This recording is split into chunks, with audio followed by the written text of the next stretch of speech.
Warning, the following episode of That Mental Ginger Show contains strong language and adult themes, so if you don't like it, you can off!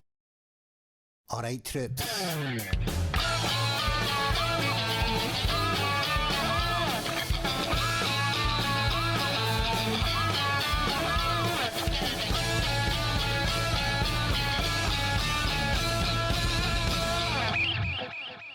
Hello and welcome to That Mental Ginger Show with me, Andy the Mental Ginger. Because if there's one thing worse than being ginger, it's being a ginger with mental health issues. Now, my 3 faithful followers, this is a first for me. I've actually got more than 2 people in the same room. I don't know how I'm going to introduce this, so I'm decided just to do it one by one. So, you'll remember him for the last series, the rapping bin man, John Steele. Alright. And we've got a videographer, Ross. Hello there. And we've got James McKenna. Hi there. We've got Kieran Sweendog Sweeney. Where's the bitches at? And Matthew Hilly. Alrighty. Right guys, pleasure having you all here. And for those that aren't in the know, we've actually just been rehearsing my cover of Flower of Scotland. So I've got my Weegie Warriors, as I'm calling you, helping out. So we've just done a practice session, guys. How have you found it? Productive and good.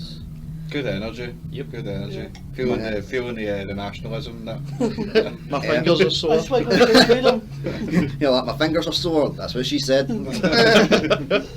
What about, so Ross, you were doing the videoing of all our insanity, and so you were further away. How did it actually sound? Really good. Been sweating my pan all day. I think we all are. Like, I'm absolutely ringing, man. So, Steely, have you been doing any rapping since the last time we saw you? Not at the moment, man. No, just working away, busy with like collecting people's bins. You know, I know, collecting rappers instead of spitting raps. I actually heard a rumour they were going to give us more bins. Do you know if that's true? Have you got the inside knowledge of more bins? I'm a worker, man. I don't work for the council.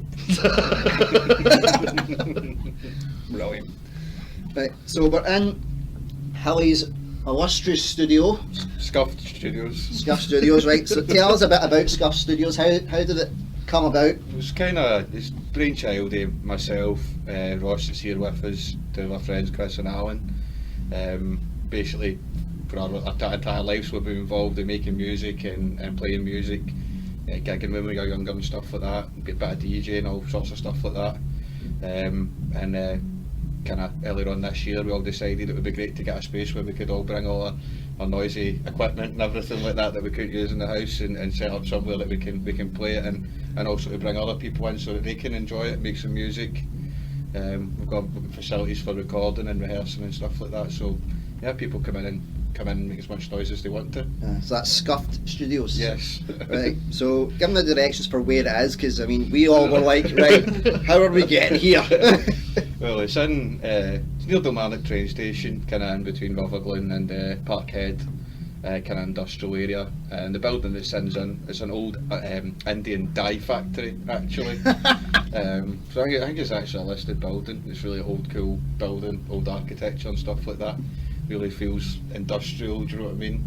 But that kind of thing look like, do you know what I mean? That feels Scottish to me, do you know what I mean? Yeah. Like Clyde built ships and all that kind of stuff, do you know what I mean? Yeah, when we pulled in, it was Kieran that went to me, Andy, how do you know these people? Because any time I've done anything recording wise, it's always been somewhere unusual. It's like people think that just a studio is like front building and you walk in, it's all glamorous and stuff. This is the nitty gritty. This is the stuff that you like. Yeah, I was half expecting to just walk in. This is my final breath here. And he's just going to butcher me here. He's taking me to an unknown location. Abattoir or something.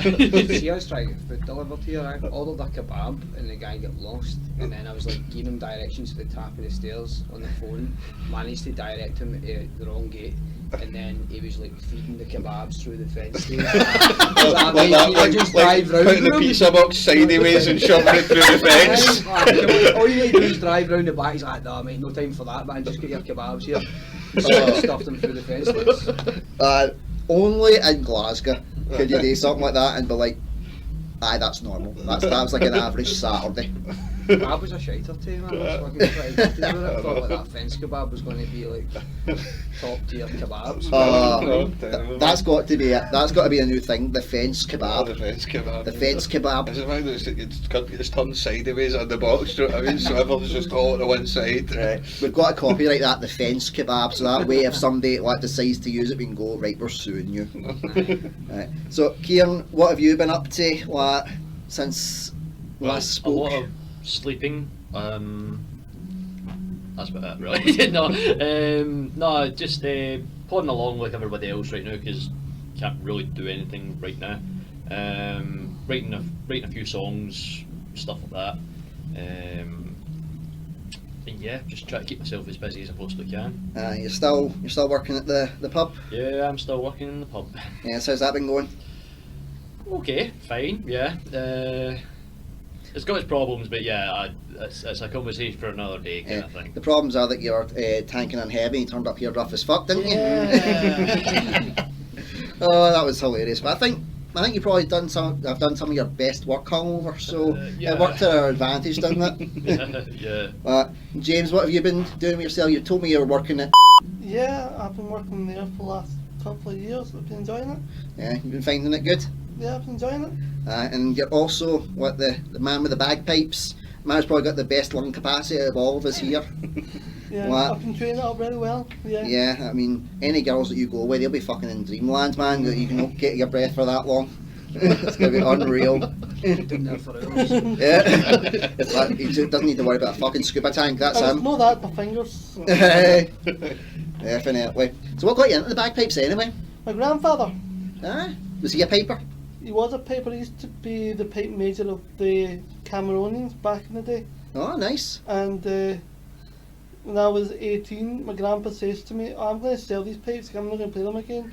And I was like, no, I'm not getting them, I'm not going to sell them, I want to play them. Then I started playing them since. And that was you, hooked on it. Hooked on it. Well, and you've been in, obviously, like pipe band championships and that, I believe. Yeah, I've been doing the competition for the last 5-6 years. Well, how many medals have you won now? I have won a few championships. I've won at least 2 medals for solo competing. Nice. It's good.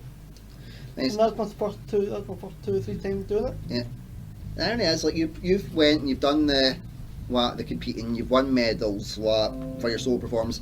Yet you were bricking it about doing this. It's because it's a new sort of setting and that I've never played with other musicians apart from other bagpipers and snare drummers. And it's a new environment for me, being in a studio, playing with other instruments, seeing how to work with other musicians. It's a good experience. Yeah, good. To learn one. I think that's the exciting part about this project is it isn't a stereotypical arrangement. Do you know what I mean? You've got traditional instruments and you've got like more modern style as well. And it's about the kind of the blend of those. Do you know what I mean? The fusion of it. Yeah. So obviously we're all doing the Flower of Scotland project, like my Scottish Band-Aid, as it's being dubbed. So when I put out the message saying anybody want to be involved in this, I was expecting nobody to say aye, in fairness, because it's a bit of an out there project, to say the least. Yeah, for some reason you all agreed to it. Well, I know because I'm paying some of these, like Hilly and Ross. You mean you can get paid for this? Money. Well, I'll fix you up with a quick drink. It's all good. It's all good. Well, so Bottle of Avion. Avion or Avon.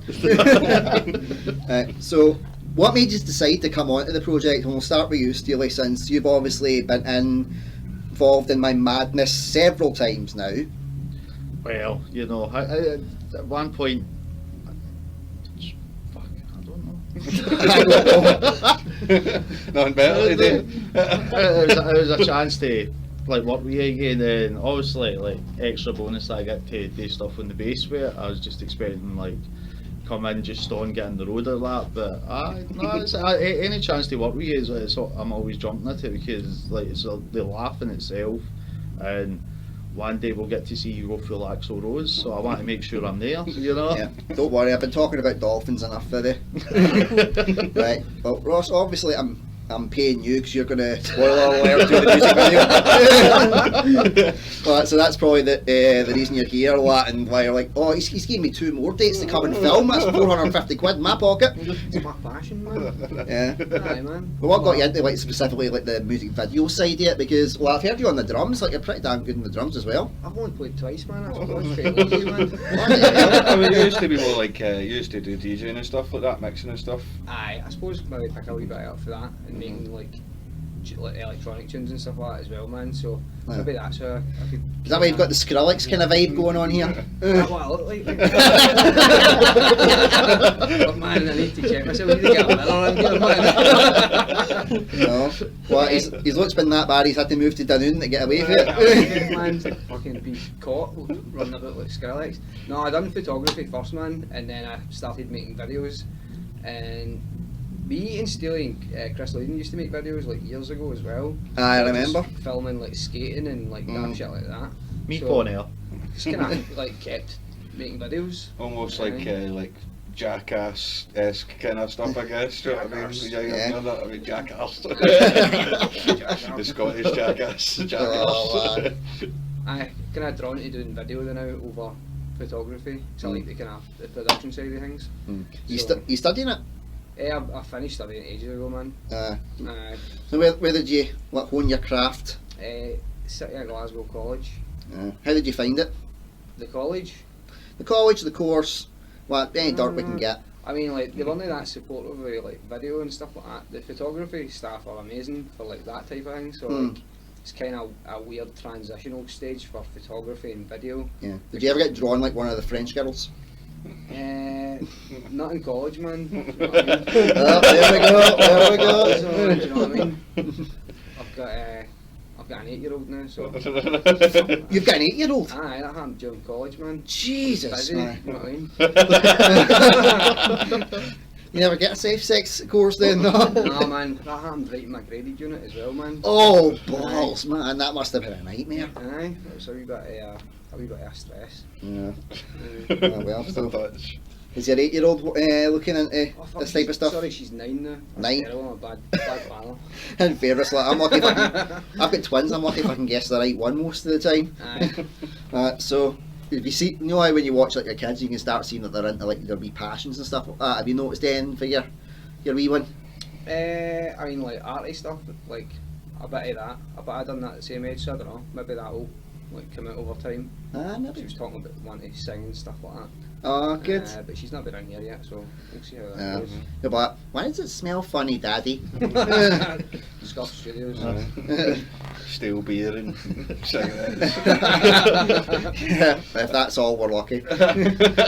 So, James, you and I met in many years ago in my previous life, working at Coatbridge College, Yeah. studying. So, why did you decide to team up with me again after all my insanity back then? Because believe it or not, I was actually more mental back then.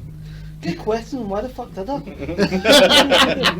I would say because it's something that I've never really done before. Is working with a group of musicians, and you were talking about it, and you said, "I want to do this Flower of Scotland. Can you use my bagpiper?" I said, "I know Flower of Scotland." And yeah. And that was it. Yeah. The rest, as they say, is history. Yeah. Right, Kieran. First of all, thanks for bailing me out a hole because the other guitarist bailed out. Don't worry, it's not the first time I've had to bail somebody out. I mean, there was a musical at the American Idiot. There was the musical. Yeah. The guitarist bailed out at the last minute. This is a week before the show, and my mate's in a panic. He's like, Sweeney, do you know American Idiot? I'm like, I know Green Day, the band, American Idiot, and the songs. Can you play the musical? So I had to learn. I think it must be about 13 tracks within a week Whoa. for a musical. The show went down well, and I managed to get through the musical. But Yeah. geez, it was like, yeah. So it's not the first time I've had to bail somebody out. Yeah. So you went to, were you Queen Margaret Uni? Yeah, QM Poo. QM Poo. What? And you were doing your. Did you get your BA? Yes, BA honours. 2-2 got for it, jam and performance I got for it, so yeah. Yeah. Well, and you performed at the Fringe as well, haven't you? Yep. Well, so how was that experience? When I was talking to Jack and Lisa in one of the other episodes, they were saying that it's like majorly stressful, but it's worth it. So how did you find performing at the Fringe? You learn how to accept rejection, especially when you're handing out flyers there. It's like, you got a flyer and that, no. Or some of them don't even look at you, they just they pass you by as if you're like a homeless man in the street, just they don't care. It's like, we've got hundreds of these kind of thing. No, I do enjoy doing the Fringe, but it's as a fun experience to do. So what was it you were doing? A lot of comedy shows. I did one musical, actually it was an opera I did, now I think about it, a few years back, which was fun. But yeah, it's mainly comedy shows through my mates at uni and stuff like that. You got any more kind of planned for, hopefully, if we get out of lockdown? It's still to be seen. Yeah. I want to clarify for the audience, like, yes, we're lower restrictions, we're in a lower tier, so we can all be in the same room. So in case everybody goes, oh yeah, how come you've got like 7 people in this shabash stuff? So we're all cool, we're fine, don't worry, it's all good. So you got anything lined up? Nothing lined up yet, no. Nothing yet? I'll start looking into that when theatres start opening up again. I think when I seen it on the news the other day, they're talking about relaxing restrictions for events, live events in July, and then in August they'll be hopefully getting rid of them completely and just going back to normal in August. So I'll start looking at maybe July time, August, then we'll start looking for work. Oh, that's good, man, that's good. So Ollie, do you do like any kind of, you in any bands aside from around the studio? I was like when I was younger, when I was a teenager, I was in a like metalcore, heavy metal band. Oh, playing the drums, lots of double bass and blast beating and stuff like that. Yeah, the double bass is pretty. You'll remember quite well. Fault to Order. I remember Fault to Order as well, man. That's a blast for the past. I do, yeah, mate. Yeah. I was a drummer in Fault to Order. Oh man, did you got to that home centre, didn't you? I did at home centre when. Was Robin in the band at that point? At points, Robin was kind of in and out, and then he was obviously doing his own project, Chib, as well. I think I remember going to see you when Robin was in the band. It was like my 19th birthday, and I was hashed out my tits. Because I'd been out drinking beforehand, and then went down. I'm like, whoa! It's just standard in the at-home centre. Aye, definitely. Place for young folk to go and get drunk. Yeah. Coca-Colas to get your booze. Absolutely. They played the at-home, played places like Ivory Blacks, Cat House, stuff like that, kind of the more heavier kind of venues in the city and stuff like that. Yeah. After that, band kind of fell apart, and I was doing DJing for a while. Used to do a Wednesday night in the Bankers Draft. I remember Steely talking about that. What the Bankers Draft? Used to see Hollywood Dex. Used to do it on a Wednesday night, and then that all came to an end when just sitting there playing a few tunes one night, and guys up on the dance floor dancing, and another boy stands up to a booth and just glasses them right over my turntables, and like as you can see up there, well, the audience can't see, so for the audience benefit we've got some actual old school like turntables for the vinyl records, so obviously like glass all over my records, all scratched, like everything like that. Like, I think this is the end to this job, so yeah. And then for there I put a night on in a wee club on Queen Street called La Cheetah. It's downstairs from a pub called Max's Bar. Yeah. Put on a club night in there, had on a DJ and stuff like that called Iconic, and put on a pretty decent night there. And then that was kind of, after that I got a real job and stuff like that, worked in IT for about 4 or 5 years or something like that. Yep, I know that feeling. You at college now? I've just finished my HND. I've just got my results 2 days ago. Actually, got an A for my graded unit for HND. Ah, brilliant, man! Congratulations! Round of applause, everybody! Round of applause! Thanks very much, guys. So next year I'll be going to do my 3rd year, be my BA in commercial sound production. Oh, nice one, man! Over at UWS. So I'm looking forward to nice. that. Are we up to air? Well, fortunately, actually, they've got a campus in Cumbernauld. So good. That's just up the back for me. Wait, what's it called? What's it called? That just shows our ages, doesn't it? It was on like the 90s. They've got a wee campus there, so that's not as bad a drive out as it is here. Aye. Do you know what I mean? Definitely. I remember me and Kieran went up for an audition UWS. And that train journey up there, and I was just like, I'm going to go for a nap. I think the master's programme, where when you do the master's programme, the music students like doing music music performance, kind of team up with the production students, and it becomes like a all-in-one kind of thing where you've got the engineering students recording but that's based out in here. So if I want to take it on a year after, once I've got my actual degree and do the masters, I need to go out to here, but don't know if the journey's worth it. Yeah. So when we all got here at 9 o'clock this morning, some of us hadn't even had breakfast, as Kieran said 5 feckin' times because he just rolled out hungover. Yep. And obviously we were just trying to kind of get used to each other, and what I was trying to explain, as I keep calling it, the vision. Makes me sound like a right Axl Rose, but yeah, I was trying to explain the vision, and I think some of you looked at me like I was already on crack. So when I was talking about it, be honest, did I sound like a complete wanker? No, it's the size of the project, but then as you chip away wee bits, you suddenly realise, right, well, that's that big chunk there done, now we can move on to this bit. So as daunting as I initially looked at, I think now that we've seen wee bits move into place, it doesn't look as Axl Rosy. Is that right? Yeah. And again, you got flung into the deep end, Steely, because the guy that I had lined up for bass couldn't make it. And I just said, does anybody know a bass player? So we can make the kind of rehearsal, quote unquote, worthwhile. Well, in my head, and you were like, I can do something. And well, you've certainly done something, because you've been part of a pretty damn good rehearsal, I would say.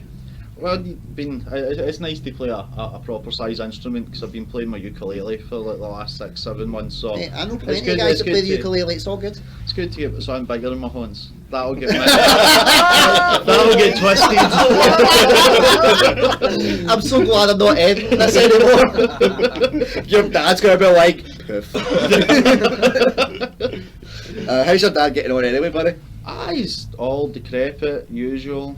Just that's a nice shout out for him. You can let him know, right? I mentioned you on the track. It's like when I say to Alison, if I talk about her on it, she's like, "Oh no, I'm going to divorce you one of these days." I say my dad can't shout because he knows I'll put him in a bad home. Nice one. What about you, Ross? Like when I was explaining it, how did you feel about the project? Probably the same, man. It's it seems like quite a grand project, man. You know what I mean? Like there's like a lot of different elements to it. So to try and like pick all that apart and then put it all together so it goes exactly how you want it, seems like a wee bit overwhelming. But I think the initial meeting today is probably like cleared that up for a lot of people. Because I think the more we do this, the more it'll all become clearer, and you'll be able to like categorise, prioritise all the parts that you want to happen, like where and when. But it seems a lot more clearer now, so it's good. Because when I was putting the message out to say I was doing a cover, anybody interested, and people were like, aye, I just kept thinking, I don't think you guys realise what you're getting yourself into, and how much you're probably all going to hate me by the end of this, because it's something that I've had planned. I mean, you guys know, but for everybody listening, I've had this planned for almost 12 years now. Wanted to do this cover, and I've always bricked it, because I've always thought, I don't know enough people. I don't know the right people. I don't know the contacts. If somebody bailed out, I would be screwed. And it just kind of always felt kind of full of self-doubt over it. And this year I just thought, you know what, screw it. I've know enough people now. It's now or never. I'm going to do it. And if anybody wants to do it, fair enough. And if they don't, then that's fine. And then I got the response. It was upwards 26, 27 people all saying, I want to be a part of this. And I was like, holy moly, this is crazy. But what about you, James? How did you feel? Because obviously this is your first time in a studio environment. I mean, we've all got some experience being studios are working like that. You're coming in blind and into essentially the Axl Rose of the 21st century. So how were you finding it coming in? At the start, initially I was a bit nervous about it, because as I said before, I've never played with another musician playing different instruments. I know that my pipes don't always fall in line with it, because my pipes are all wooden breathing instruments and it uses different ranges. But it was good that I brought a few different style of pipes for example, my electric pipes, Mhm. was falling into that line. I could take it down to that easier. Yeah, and first, I And never that's- knew electric pipes were a thing. Yeah. That was an eye opener. Like, Yeah. you mean that there's an easier way to play it? I know. Like, you don't I need mean, to have I a don't good. need to blow into a bag. It was I could still keep smoking. Yeah, I could have used the bellow pipes, so yeah. It's cool as well because they have the electric pipes like they have this kind of unique their own sound, if you know what I mean. They don't sound exactly like pipes. They sound like a modern version Yeah. Yeah. of the pipes. Do you know what I mean? Yeah, and I think it works for what we were trying to do with it as well, because we're wanting to keep the Brigadoon side of it, but at the same time we're wanting to do a more modern, as I keep saying, punk rock kind of style. And I think the first time I told you guys that, you were like, okay, how's this going to go down? And I'm like, just look up Sid Vicious My Way, you'll get an idea, and then we'll see how we go. But because we all just kind of flung ourselves together and we're like, right, we'll see how we'll go. What I say, Steely drafted in last minute, Kieran drafted in second to last minute. And I think it went pretty well, I've got to say. Once we got the ring rust out the way, it just seemed to click.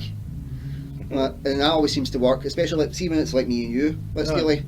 When we do projects, because we've always had good chemistry, we could do something like on the fly and it always seems to kind of click into gear. Even with especially the cover of Bare Naked Ladies, one week we done, it was just so fluid, and then being able to just go like, we'll try a gun song as well, and it doesn't seem as if the only thing that stops is maybe if my guitar playing can't do the song hanging, but like your vocal range, and you've got a great attitude when it comes to this one. There's always that kind of it's serious, but then yet there's also that like it feels as if you're just having a laugh, and as the day goes on you don't feel as if you're doing work, but then you can look back and go, oh shit, we've done it all of this, and we get all of this kind of set aside. So it is great doing projects with you, man, you know. Oh, cheers, man. I appreciate it. When do I get paid? The recognition is payment in itself, my friend. That's the code for saying I have no money. Kieran, I obviously. take milk tokens. Exposure, mate. Exposure, mate. That's what everybody says. Like when we're doing a project, you get exposure, and I don't know about you guys, but I always fucking hated that when they say, oh, it's exposure. Exposure is they're going to put food on the table, mate. It's not going to keep a roof over my head. Skit on YouTube, and it's like a plumber coming in, he fixes a guy's sink, and then he's like, alright, that's going to be £100, mate, and he's like, no mate, but you know, this is going to give you so many opportunities and so much exposure. So I don't bloody care. So that's £100. And Kieran, you've worked in projects with me before, like you did my parody album as well. Mm-hmm. Now, be honest, how did you find it? What, today or the album? The album first. You can put the boot into me once and then put the boot into me again. It was good. I enjoyed it. Good Sunday afternoon listen. I did enjoy it. I did enjoy it. It was funny. I found, just how you did well with it. Brain hurty, not working properly. Yeah. Brain hurty, hungover. Brain hurty, hungover. No. Why did I punish myself so? No, it was good. I thoroughly enjoyed it. Yeah. I know, because I remember you coming in, you were like, right, how's this going to work? Pretty much like the guy that was recording the parody album for us, especially when we got to Steely doing the rap. And I just remember Greg Friel, the producer, looking round like, okay, this is happening. Because he knew the guy that worked in the. He knew the guy that worked in Limp Bizkit's actual version of Rolling. So we're like, fucking send it to him. I don't care. By the way. Like, well, I get sued if he doesn't like it. Like, cause I'm just reading Andy's words, right? So really, it's all him who should get sued. Yeah. Well, we escaped the copyright claim when I put it onto YouTube, so I think we were fine. Because a couple of the songs when I put them up, like your one, they said, oh, you're breaching copyright, and I was like, no, I'm no, because it's parody, and parody falls into, like, you know, fair use. Fair use. So I did that, and sent the claim away, and I disputed it, and I got it, and I'm like, yes. So yeah, and how did you find it when we were doing like the mixing and stuff like that? Because you know what it's like, you do you're used to doing like one track, one hit, done from doing like your performances and stuff. Whereas when we were doing the recording, you're like, oh, I messed up that line. Like, okay, that's all right. You did it fine. The other one, we can put them both together. You find it a bit more chilled, a bit less stressful. It's a wee, it's definitely a lot more chilled. Again, I'm used to doing sessions and like jamming sessions stuff like that. So I'm used to like. Yeah, we had to clarify it was jamming sessions there just because you're hungover. Yeah. Right. Jam, that'd be nice right now. Just randomly just bring you a glass of jam. What? A spoon. Yeah. So you've actually not dug the boot into me too much for the Power Day album. So what about today? You can fire away. Today was great. I thoroughly enjoyed today. Bear in mind we basically been locked indoors for the past year. And this is the first kind of proper music project that I've actually participated in well, 12 months or something like that kind of thing. Yeah. So I thoroughly enjoyed it today. It was great. Good. I'm glad. So Hilly, first of all, thank you for letting us use your studio for the rehearsals and stuff like that. I really appreciate it, and because there's so many moving parts to it, you're a bit. Some boys are like, Andy, what the fuck's going on? And I'm like, shit. Kind of, you obviously been going around and asking everybody like, what they kind of thought about it, and it's kind of weird because like the perspective I had was, Andy, do you know how much you're biting off here, sort of thing? Do you know what I mean? You kind of felt that way that when we said aye, but like when you first kind of explained the project, I was like, this is pretty ambitious, and they talked about hiring actors and everything like that, and I was like, it's got a lot of moving parts. Yeah, but I think today's actually kind of, it's been quite good. First of all, we sat down this morning and we kind of talked through it, and we wrote down each different part, and that to me kind of was good for separating out of my brain what we were actually like trying to achieve. Yeah. In a kind of section by section basis. But then I have to commend you, man, in terms of your overall direction throughout today. You've been really good at like making sure that people are like feeling comfortable and that things are kind of progressing onwards. I think maybe it seems like you've got a bit of experience from other projects in the past that you're kind of bringing forward for that, because I think maybe someone that was less experienced would have kind of got lost in that today in terms of keeping like control of everyone and keeping it on keeping things in a forward motion. So no, it's been quite good, and I've been quite interested. Even I've enjoyed playing and rehearsing and stuff, but it's also been kind of interesting watching how you're wanting to work it and stuff like that as well. Thanks, man. I really appreciate that. I really appreciate it. Well, so far no one has gave me a kick in the stones yet, so I'll wait till we probably move on to the quote unquote Brigadoon side. I'm pretty sure they'll give me a couple of swift boots. They'll be like, I want to do it like this. Well, you can fuck off.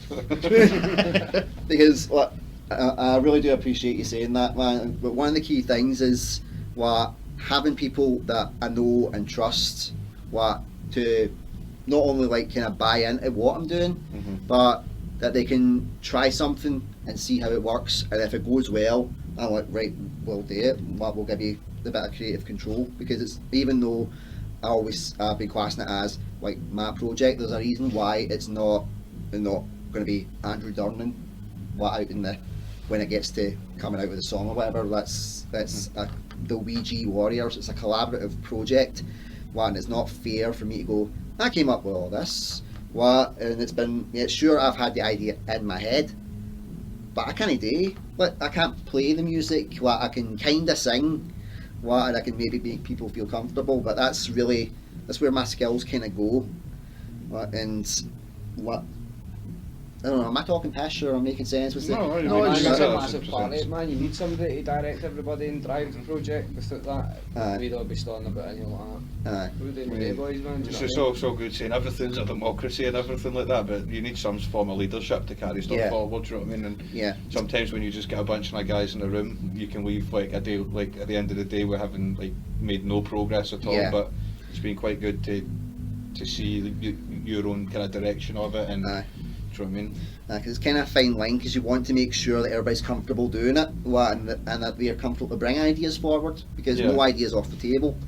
But at the same time, if they're doing too much, or we've tried an idea, it doesn't work, and they're going, I think this works, you've got to be able to tell them, look, sit the fuck down. We've tried it, it's no work, we need to move on. And I was saying that kind of off air when I dealt with theatre companies and that in the past. Somebody was trying ideas and it wasn't working, and I gave them the courtesy of a second try. It didn't work, but then when they kept going, I had to shut them down and be pretty vicious by saying, look, your idea is shit, it's not working, we need to move on from this. What if you don't like it, there's the fucking door. And the guys that know me know that I'm not like that. I'm usually like relatively chill. But at that point, some He point, says that while he's got a gun pointed at all his right. well, you don't know if it's loaded or not yet. But it's just the way it's got to go. Like, for example, when James did a wee bit of an improv with part of the track, you guys will hear it when it eventually comes out. And he came up to me and was like, was that alright? And I'm like, of course, that was fine. That was something I wasn't expecting. It was really good. And when Hilly kicked in with the drums behind it, I was like, we need to keep this, because this is the part I love, the organic bits, something that I'm not expecting. What just comes out of nowhere, and I'm like, this needs to stay in. Because the way it would have worked was, like, that section would have finished, and then we would have went straight into the other one that I was doing. Whereas your bit is a nice feeder into it, and that was something that I wouldn't have had. It's not been in quote unquote my vision, but it worked, and it was really good. And it's the same with like Steely, jumping in to do the bass. And obviously I was like, right, well, he's not done this in 10 years. You'd say you hadn't picked up from a bass guitar. Playing guitars and ukuleles, but it's a different. It's a different kettle of fish when he's playing an actual bass, because jokes aside, it's a lot bigger than all the other instruments, you know. So it's good to get that side of it and being able to I'd like to help with that. It was something, obviously, like, you hadn't done it, played a bass in 10 years, you were upfront about that, and it could have so easily went sideways because like ring rust, or maybe you just weren't kind of getting to the tune, you weren't figuring out what it was. But after a couple of practices, that was you were rolling, and it was good. It was really good, and I wouldn't blow smoke up your arse for it. If I thought it was shite, I would just be like, right, sit down. I was lucky the bit of tab I found was in the right key. Yeah. Yeah, and it worked quite well, because originally we started off with James's proper bagpipes. So I'm saying quote unquote proper, but can you give the actual description of what it is, so I don't sound like a total twat? Proper bagpipes is a great Highland bagpipe with 3 drones and a bag and a chanter you play. So we were playing with those ones to start with, and it wasn't really working. Being up front, it wasn't working. Yeah. So we thought, let's try the electric one. Does that have an official name, so I don't keep calling it the electric one? It's just what officially is an electric practice chanter with a bag stuck on the end of it. Right, make it look like a set of bagpipes, so yeah. That's fine. So Blair digital chanter, that's what it's called. Yeah. So we thought we'll try that. Quite like electric bag. Yeah. Yeah, electric bag. Electric bag. That just sounds like something I'm going to get when I'm 60. Something you need for your Hoover. Electric bag just sit there, so you can put it on. Something I'm going to need for a fucking colonoscopy or something. But we added that in, and it just naturally fitted. And that was something that I wasn't expecting, because I was expecting the quote unquote proper bag. Yeah. See, the thing is, with my electric chanter, it's got different modes. It's got the pipes that sound like my pipes, but it's got the small pipes sound on it as well, which is what I was using, which I thought would probably sound the best. Yeah. So. Yeah, and then obviously Kieran jumping in last minute to save us all again. And how were you finding it when we got up and we were like, right, we're going to see kind of how we go here? Were you a bit kind of need to suss everybody out, how it's going to work, or were you just like, right, you guys follow my lead, I've got the guitar? It's mainly because you were using the pipes, and that's the point I was going to make about the electric pipes there. You can actually control how loud and quiet they are, whereas like traditional bagpipes is just like they're there. If you've got a guitar, it's not going to get heard at all. Yeah, it was like probably my wife and kids probably heard that over in Coat Bridge. But no, as soon as I figured out the key and stuff like, because I was leading off him to start with, to find out what he was playing in, and then that led me to, and I was able to figure it that way, kind of thing. And then that helped Steely as well, kind of. So Yeah, that's something that I find quite interesting, is that we were all had to have different people to pick up on to get it. Like, for example, you need Howie needed the singer, to get that. What Steely needed, like Kieran needed James needed Howie. So it's all these different people that we've had to pick up on, and I know it may sound a bit wanky saying that, just saying, it's a collaborative process. I always do all that type of shit, the really posh accent when I do that. But it really is, it's a major collaboration. It helped it kind of gel together quicker, I think, instead of like if it was. I think it would have been different if it was like tracks and everything separate. Like, right, you do that wee drum bit, and then we'll put it in, and then like to actually get a thing to work all the pieces together. Yeah, it helped. And kind of like jam it out basically. Yeah, and it went really well. I was quite surprised that we got as much done as we did, but in a good way. Because I thought, right, it'll take everybody a while to kind of gel together. We'll shake off some ring rust. We'll maybe get a couple of practices under our belt, and if we get a couple down, job's a good one. We got a good dozen. By the end, just going back to back. And every time it got better. We got a bit more in sync. We gelled a bit better. And I've been in bands and seen bands where that doesn't happen for like the first couple of weeks. That type of thing done, and you guys done it in a couple of hours. So fucking credit to you, my friends. You've done brilliantly. It was just good direction, man. Just following the leader. I don't need to worry about that.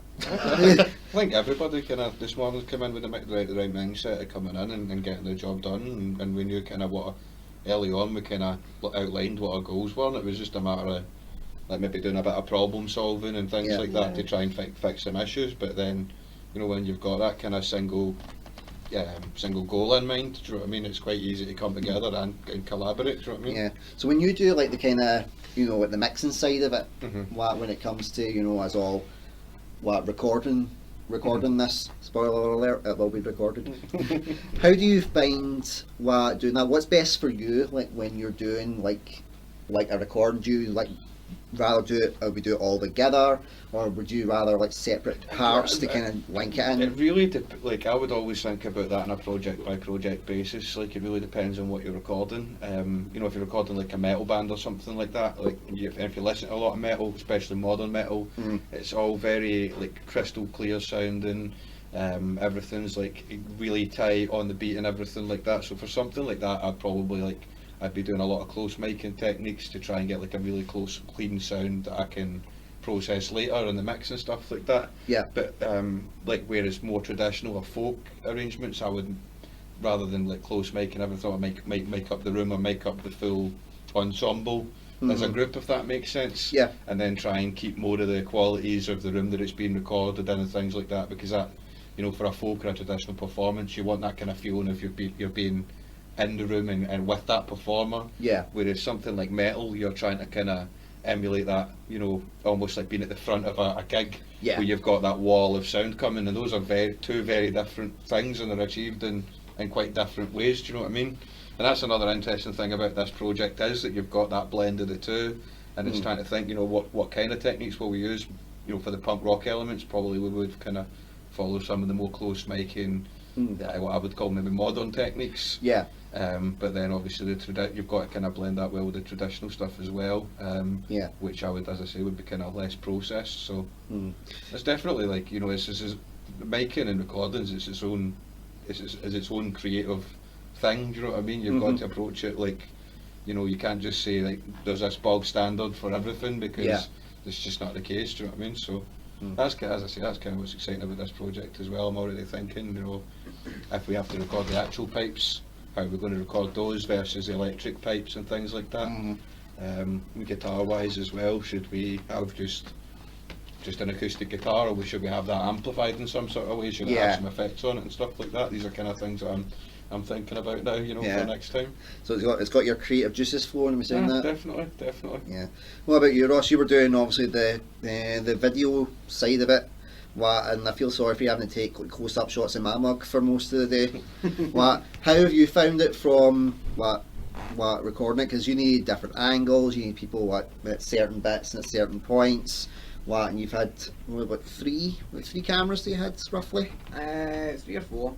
3 or 4. I think once we quickly made a wee plan about what we were doing today, it was easier to kind of then figure out how I was going to film it. But obviously when we first came in, it's just record anything, and then right, tell you what, we'll do this, we'll have a sit down, we'll have a chat, then we'll go over here and we'll practice some more, and we'll do this. Once that's in kind of place, you can kind of work out what you need. So maybe just taking the 2 different angles to start with, and then getting some detail shots. Yeah. Walking around about and getting details and close-ups and more stuff like that, more kind of B-roll and filler. After, like I said, after we get the kind of plan, we're going to sit down here and chill for a bit, and then we're going to go over there and rehearse and kind of get an idea of how I can capture those 2 angles and get enough B-roll so that you've got enough footage to cover the entire day. But it's actually not been difficult to film it. There's been plenty of room and stuff like that. I filmed a comedy gig one time and it was a fucking nightmare, man. Oh man, comedy gigs, jeez. So where were you filming? I think it was Sleazy's basement, and there's a big fucking I know. right through the middle, and people banging into the equipment and stuff like that. And the sound guy, I think he turned off my recorder that was plugged into the board and unplugged it, so he fucked the sound for it. But luckily I had another field recorder recording. But it wasn't as good as it should have been. But this has probably been maybe chaotic at points because people are moving about and stuff like that. So over here, for some reason, you all just kept moving that way all day. I don't know why you were doing that, but I had to keep adjusting the cameras. But you just kept going further and further. You were trying to go up the back there somewhere, climb out the window or something.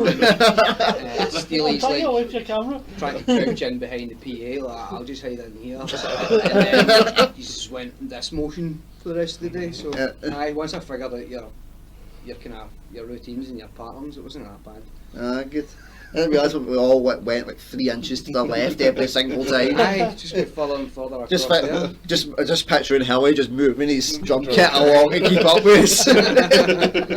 Just got right, oh fuck, they moved again. Got to catch up. Oh man, that's brilliant. Well, and we've all got musical influences, otherwise we wouldn't be doing this. So, what would you say is been what's your favourite band that's influenced you throughout your life? My favourite band is The Doors. Ah, nice. Easily. Nice. And probably close second as is Rage Against the Machine. Got the opportunity to see them when they played Tea in the Park, man. What a gig that was. Probably never ever do it again now, so glad I got to go and see it. The Doors, obviously, I'm a bit young to have been to see The Doors, but I have seen Riders on the Storm, which is the original keyboard player and guitarist Ray Manzarek and Robbie Krieger. Oh, nice. Obviously with Ian Astbury from The Cult singing. Yeah. And that was a great gig. I just remember Ray Manzarek who's coming out onto the stage. It was like the the scene for the prequel Star Wars films with Yoda. Yeah. Yoda he comes in with a walking stick and he decrepit old man walks up to his keyboard, he gets to his keyboard and he throws the walking stick away and then he's playing the keyboard with his feet and everything. It was just what a fantastic gig. But And then at the end he's like, right, where's my walking stick? I know it's a wee bit, The Doors is maybe a wee bit cliched now when you're a teenager, like Jim Morrison's like a poet and an artist and stuff like that. And when you get older you realise he was just a drunk idiot. I'm on that phase with the blue shop. Definitely. But if anything I just relate to that more. Brilliant. What about you, Kieran? What would you say was your creative source of inspiration? I don't know really. You're like, I am my own inspiration. Yeah. I don't know. To be perfectly honest with you. You've got more like a kind of folky-ish background, but would say. my origins with music actually stems from rap, believe it or not. Oh, there you go. Yeah. Steely's your man right there. Started with Eminem, Tupac and stuff like that kind of thing, then just sort of went from rap to folk music to just generalised music kind of thing. Yeah. So it went from one storyteller to another storyteller kind of thing. So that's where it started, and I don't know how it ended up being me being a folk singer to now. Yeah. But Well, what were the things that you were doing? What you and your family would go up kind of north for? Was it like wee festivals or something? Like oh no, folk festivals? that's down at Port Patrick, Ah, down right. down Stranraer. Well, you can tell I suck at geography. So there's usually an annual folk festival down there, where it's just a big massive jamming session. You get people coming there from Ireland, up from England, all out of Scotland, just congregating in a wee space just to have a massive jam session. You can keep an eye out for. I know Port Patrick well. My mum's got a caravan First- down Ballantrae. Aye. So Aye, first it's down there all the usually- time. My dad's boat's in it. Port Patrick. So. Oh, nice. Your dad's got a boat. Well, we can fucking take this to international waters, guys. What? Right, we can get away with anything in the middle of the ocean. Let's do this. Right, what about you, James? What would you say has been your kind of musical inspiration? Well, most recently, pipe bands like Inverary and Field Marshal Montgomery, two of the biggest pipe bands at the moment. Yeah. And people like Stuart Liddell, the pipe major of Inverary. Yeah. My big inspiration at the moment, and mostly my grandfather started me onto it. So mainly people. That's brilliant, man.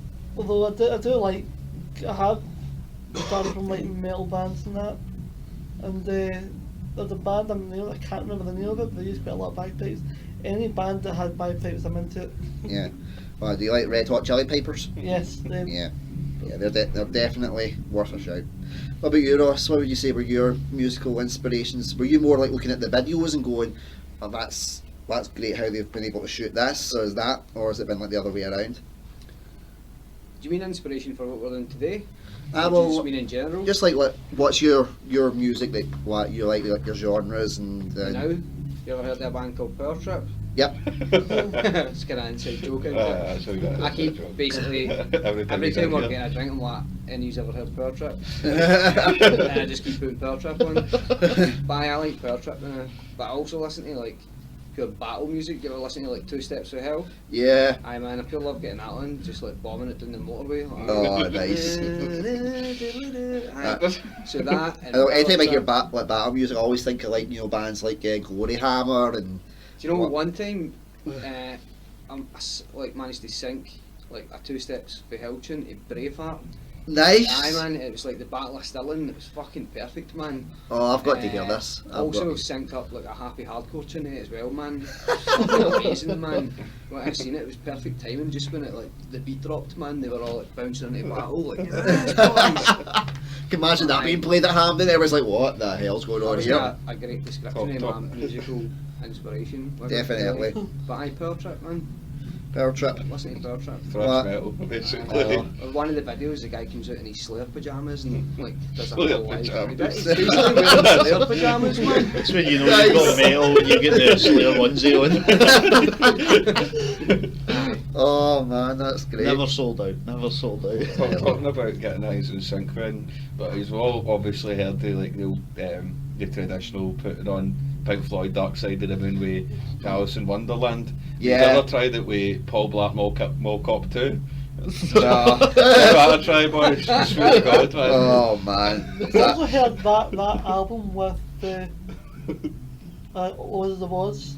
That's the what it Oz. is. It's not Yeah. Alice in Wonderland, it's Wizard of Oz, that's right. Well, I think it But, would work for Alice. goes with Paul Blart Mall Cop, I'm telling you. Oh man, that's crazy. That's what I'm doing. Check it out, man. Check it out.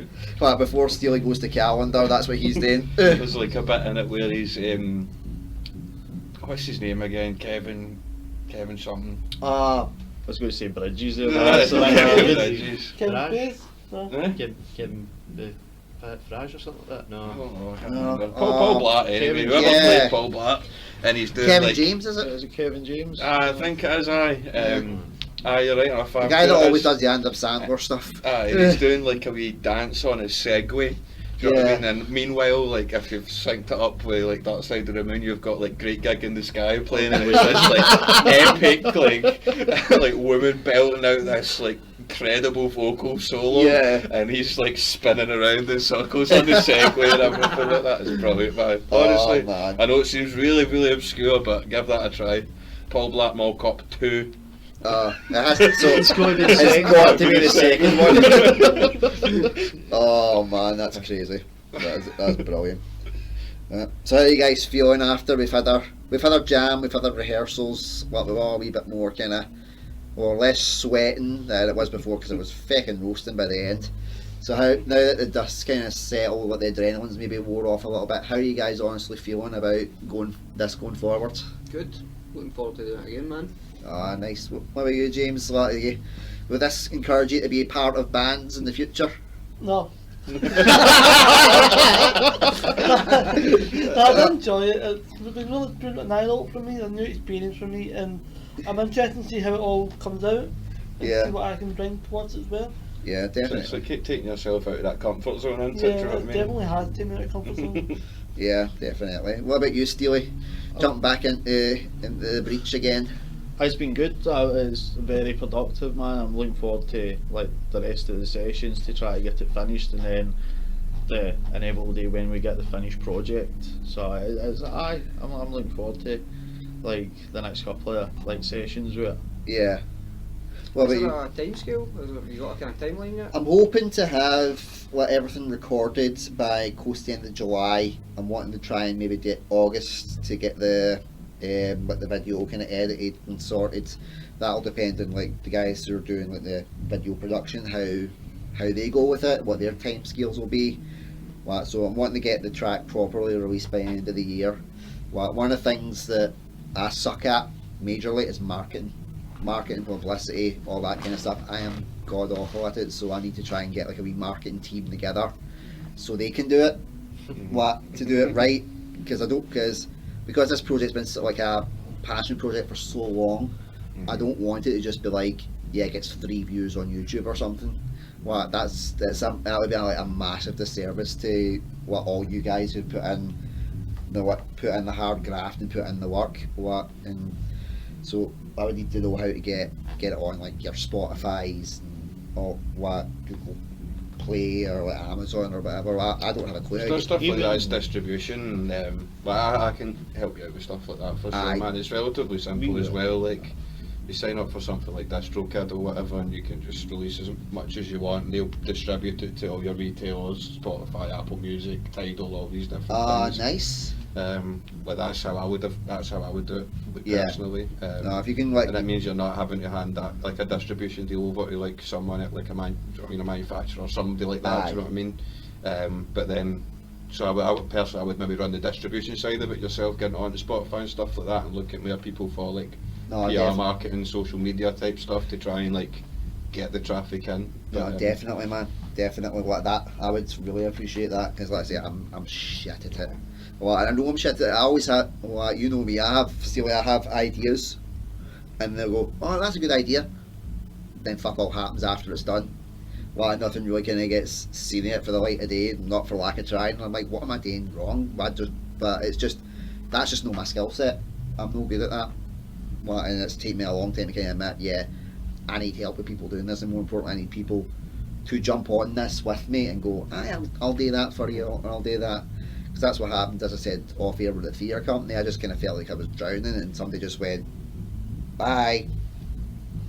That's It it. just take off, man. You never know.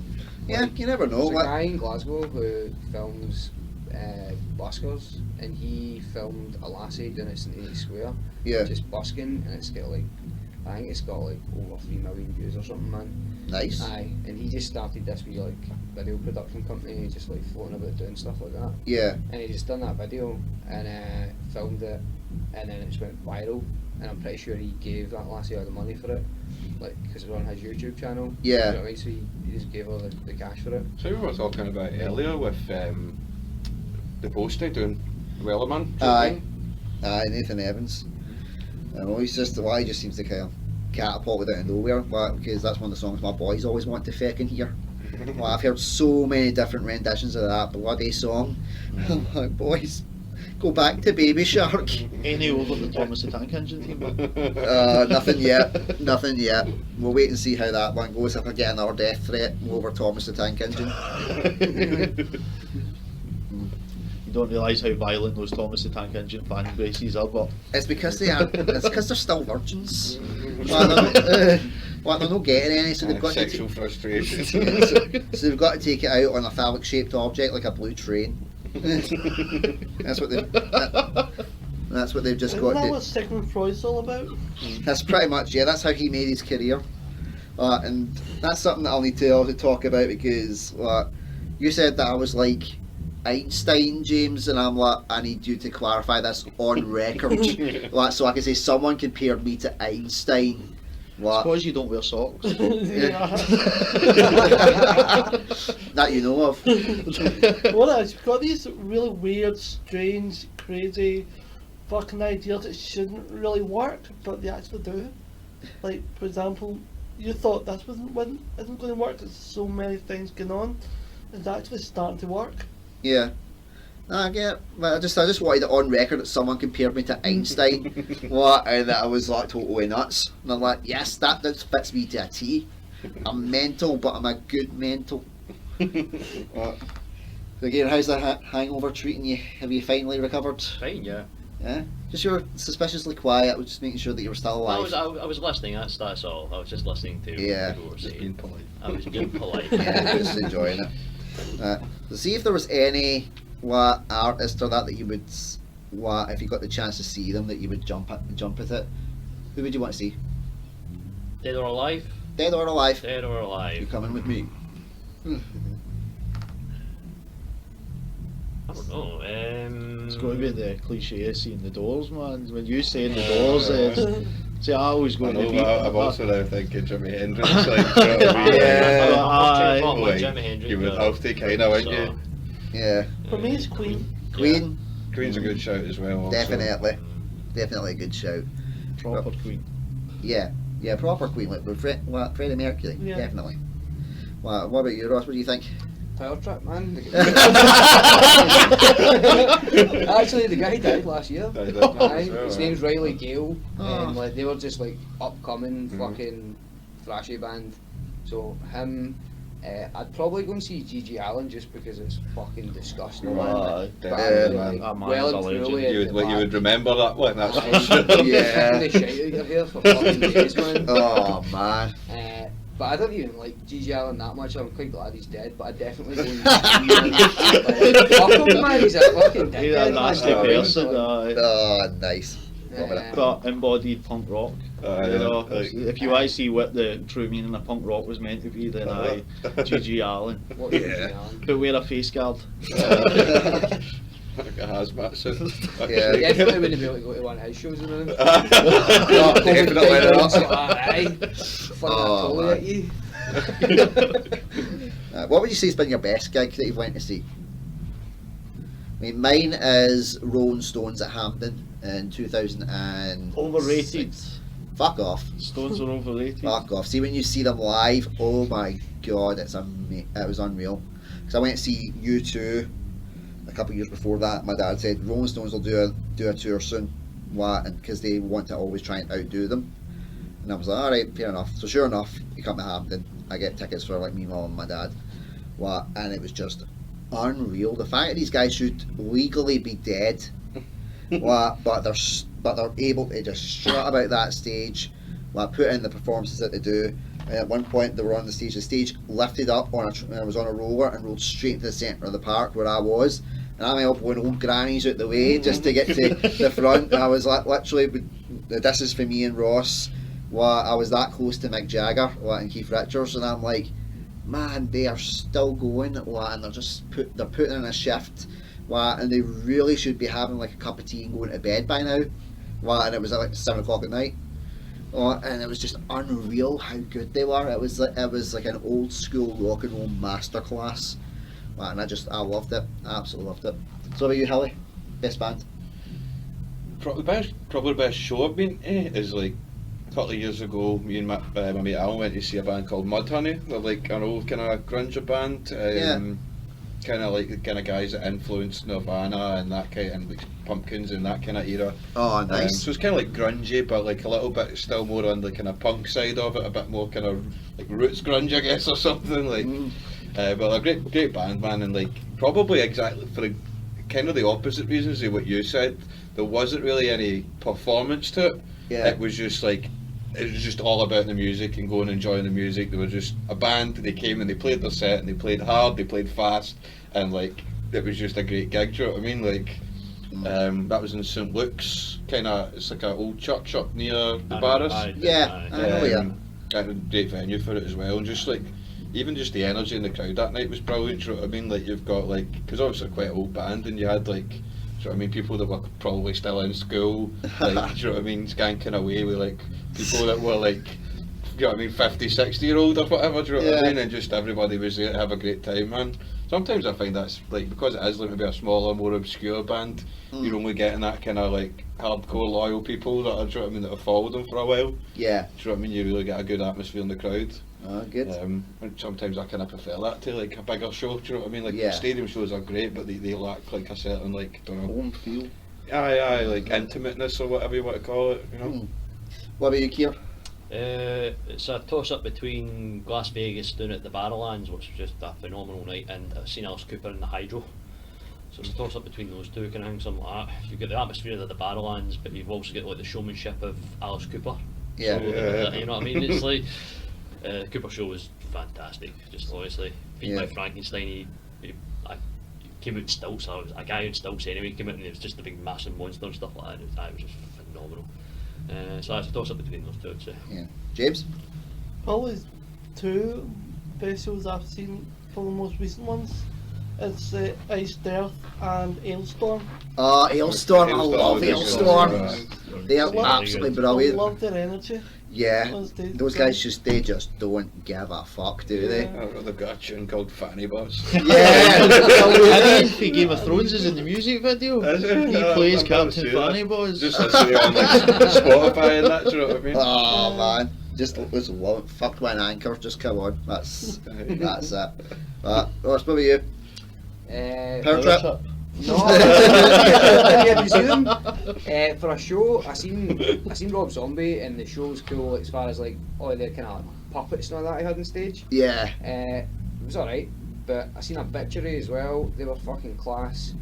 I can't really decide on a favourite.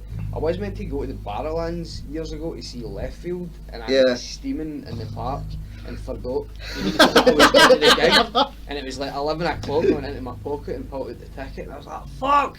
I'm meant to be at Left Field tonight, and I missed it all, man. But I really like seeing Obituary when they played with like Anthrax and Lamb of God and Slayer. They were fucking class, man. All the bands were good that night. I don't know. I can't settle in, man. But Must have been not that good of you if you forgot about them. Man, I really like Left Field. Like, I'd never seen them before as well, so I'd also never been to the Barrowlands, right? Ever. Yeah. Everybody's like, what the fuck? You never been to the Barrows? I'm like, nah. Like, you're gonna have a great night. Yeah. And I was sitting up at the park drinking a bottle, man, and like I was meant to meet people there and completely forgot about it. I still get the ticket. Brilliant. The guy you never went to. So, Yeah. aye. What about you, Steely? The best one I've been would have been the Australian Pink Floyd. That's a That good was gig. Yeah. I've seen tribute acts, but to see a band that is nigh on note for note perfect and has the same feeling that Pink Floyd kind of had. I genuinely think that if Pink Floyd were actually tour like the next year, it wouldn't be as good as the Australian Pink Floyd show. Aye, I mean, Because they've been doing it that long as the Australian so Pink old, Floyd. aye. It's so tight, man. It's perfect, as you say, man. Like if you're a tribute act and David Gilmour's asking you to play at his birthday party, you know you're doing right. Nice. I've seen them twice in both times were amazing. The first time I had to go to a house party, went to see them, and I think I was about 17, 18, and as soon as they started, all the stuff that I shouldn't have been doing at the time came back up, and then suddenly I'm fucking enjoying all the wee lasers and that, and then I had to go home, and then realised halfway on the road, on the way home, I'm like, oh fuck, I've got a shift to go do. So straight for that gig, knowing any right mindset, fucking back to the pub to collect glasses, and then back to a party afterwards. Like, did I see this tune Pink Floyd? Like, I remember there being pink kangaroo inflatables, but like, this could just be too much. At least you hope it was a kangaroo. When I went to see them, it was they were doing animals, so they had like the big, massive, fucking fire-breathing pig. Fucking brilliant, man. That sounds like something out of the blooming Simpsons. There goes Peter Frampton's pig. The album art for Animals is the pig flying over Battersea Power Station. Yeah. So that's obviously the reference, do you know what I mean? Yeah. But they've kind of done it up in Aussie style, do you know what I mean? Yeah. Islander style. Oh man, That's that's really brilliant. cool, man. That's a great show, man. Yeah. We'll wrap it there because like the studio time is almost done. Well, I think we've got like what? We've got like 4 minutes until you legally have to kick us out. But guys, the whole day's been fucking amazing. I've loved it. Like, thank you all so much for being part of my general like psych ward insanity. You're more welcome, man. Yeah. Thanks for involving us, to be honest with I you. know. I think if I tried to do a project like this like 20 years ago, I'd be committed by now. But I really do appreciate it, guys. Like, and I'm so excited. I'm buzzing to do this. Like, at first, I was like, oh, well, this is going to go either one or two ways. It's going to go well, or it's going to turn into a massive clusterfuck dumpster fire. But luckily, it's been the former. And I'm buzzing for it. Thanks again. So until next time, this is Andy Durning, John Steele.